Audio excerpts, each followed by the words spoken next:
Can a single box costing 4K really make your DAC sound better? This isn't a new DAC, an amplifier or a streamer. It's just a clock. Its only job is to generate an ultra-precise timing signal measured in picoseconds. Some audiophiles swear it's one of the biggest upgrades you can make. Others call it one of the biggest myths in high-end audio. Today, we're putting both claims to the test.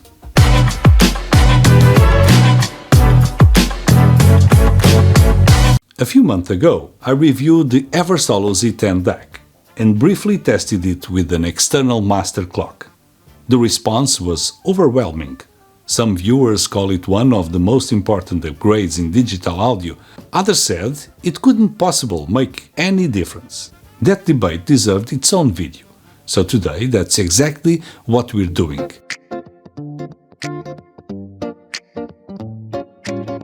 Every digital audio system depends on one thing above all else: timing. A DAC doesn't simply convert numbers into music. It must convert every single sample at exactly the right instant. If those timing intervals vary, even by tiny amounts measured in picoseconds, we call that jitter. In theory, those timing errors can introduce distortion into the analog signal. The real question is, can they actually be heard? Why do some audiophiles care so much? Some engineers argue that modern DACs already suppress jitter so effectively that it has become a non-issue.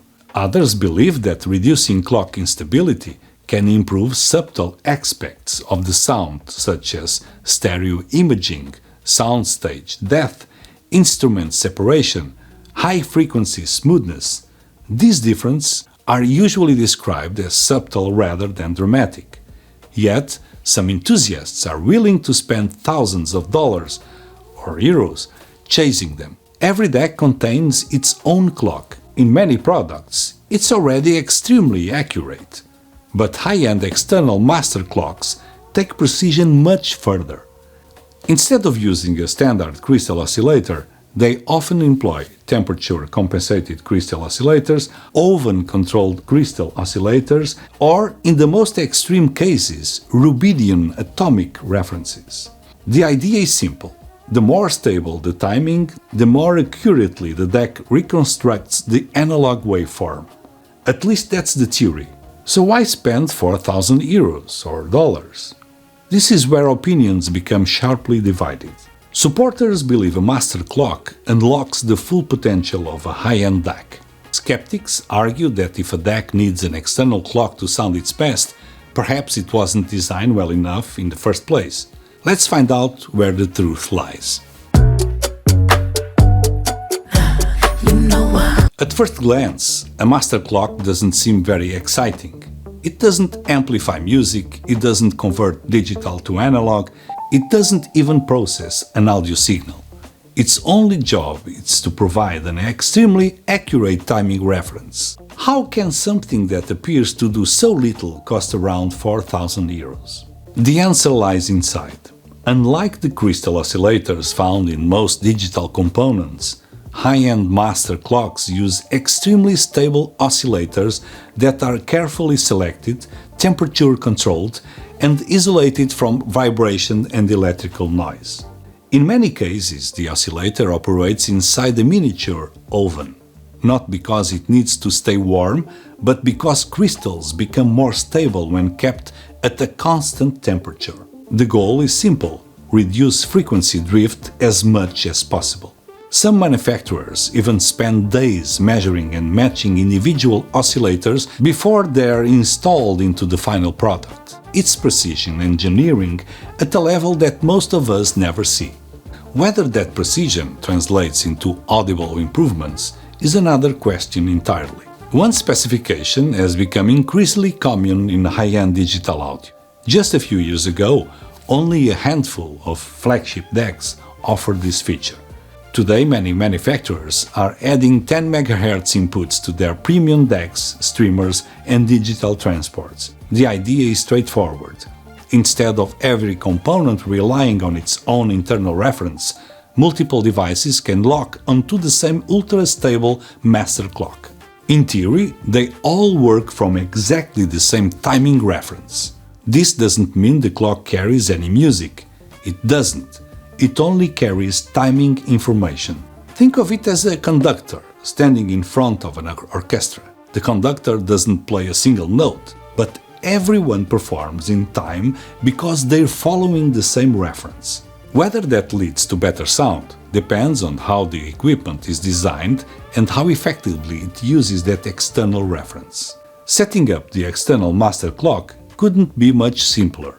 In my case, the clock was connected directly to the Eversolo Z10 using a single 50-ohm BNC cable. Once the external clock is enabled, the DAC locks onto that highly stable timing reference instead of relying solely on its internal oscillator. The process takes only a few seconds, but the question is much bigger than the setup itself. Can replacing the DAC's internal reference with an ultra-precise external clock actually improve the listening experience? Before I tell you what I heard, it's worth remembering something. The purpose of a master clock isn't to change the tonal balance of your system. It won't add more bass, it won't make your speakers brighter, and it certainly won't turn an average DAC into a great one. If it makes a difference at all, it's likely to be found in the smallest details. So I choose several recordings that I know extremely well, tracks with natural acoustic instruments, well-recorded vocals, and complex passages where timing and spatial information are especially important. Everything else remained exactly the same. Same DAC, same amplifier, same loudspeakers, same listening position. The only variable was the external master clock. The first thing I paid attention to wasn't frequency response. It was space. Did the soundstage become wider? Did it become deeper? Were instruments easier to locate within the recording? With the external clock connected, I felt that individual instruments occupied slightly more defined positions. Complex musical passages also seemed a little easier to follow. Not dramatically, but enough that I noticed it without actively searching for differences. Whether that impression comes from lower phase noise, reduced jitter, or simply expectation bias, is exactly why careful listening is so important. Audiophiles often describe improvements using expressions like a blacker background, more air, greater micro detail. Those descriptions can sound vague, but they're usually attempts to describe something that's difficult to measure with words. What I focused on instead was something much simpler. Did the music become easier to follow? Did subtle details emerge more naturally? Did quiet instruments remain distinct during busy passages? On some recordings, I felt there was a greater sense of separation between instruments. Small reverberation cues also seemed slightly easier to perceive. Again, these weren't dramatic changes. Nothing suddenly sounded like a completely different DAC. The overall character of the Z10 remained exactly the same. Is it transformative? This is probably the most important question. If someone walked into the room without knowing whether the master clock was connected, would they immediately hear the difference? My answer is probably not.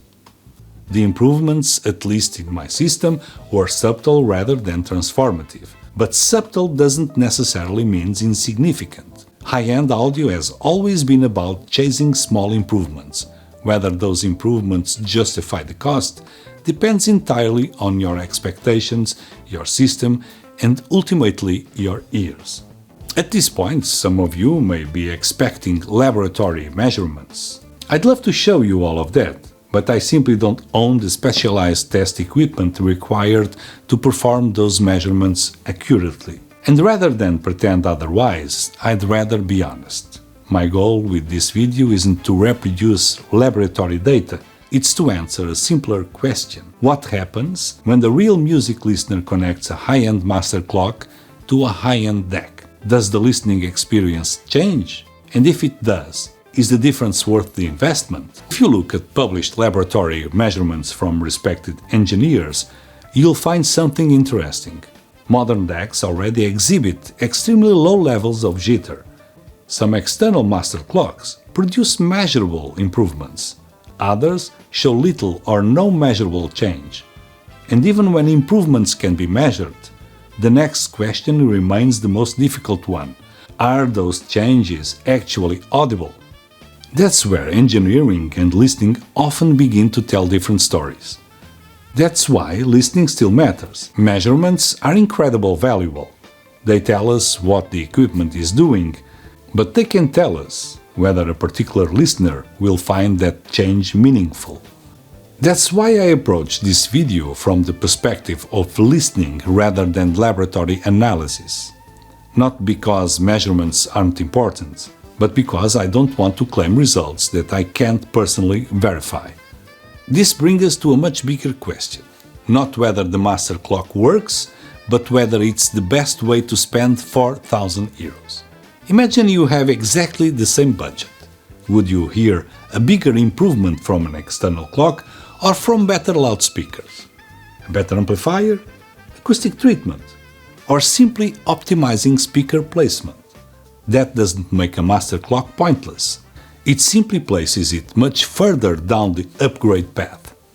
It's an upgrade for someone who's already optimized almost everything else. This is where opinions become polarized. Some listeners report clear improvements after adding a master clock, others hear absolutely no difference, and engineers are divided as well. Some argue that any measurable reduction in jitter should improve the reconstructed analog signal. Other points out that today's best DACs already reject incoming clock variations so effectively that external clocks contribute little or nothing to audible performance. Both positions are supported by technical arguments. Both are defended passionately. And that's precisely why this topic refuses to disappear. Perhaps the most honest conclusion is this: a measurement can tell us whether something changes. It cannot tell us whether that changes matters to you. Only listening can answer that. But listening is also influenced by expectation, experience, and the system itself, and even the music you choose. And that's probably why this debate isn't going away anytime soon. Because the closer we get to perfection, the harder improvements become to measure, and even harder to agree on. After spending weeks with the Eversolo Z10 and the external master clock, this is the conclusion I came to.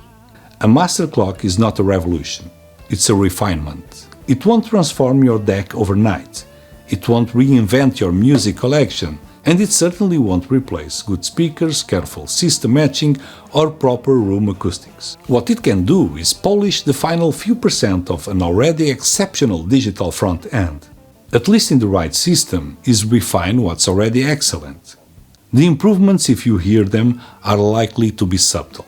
A little more precision, a little more focus, perhaps a greater sense of ease during complex musical passages. For some listeners, like me, that's worth pursuing.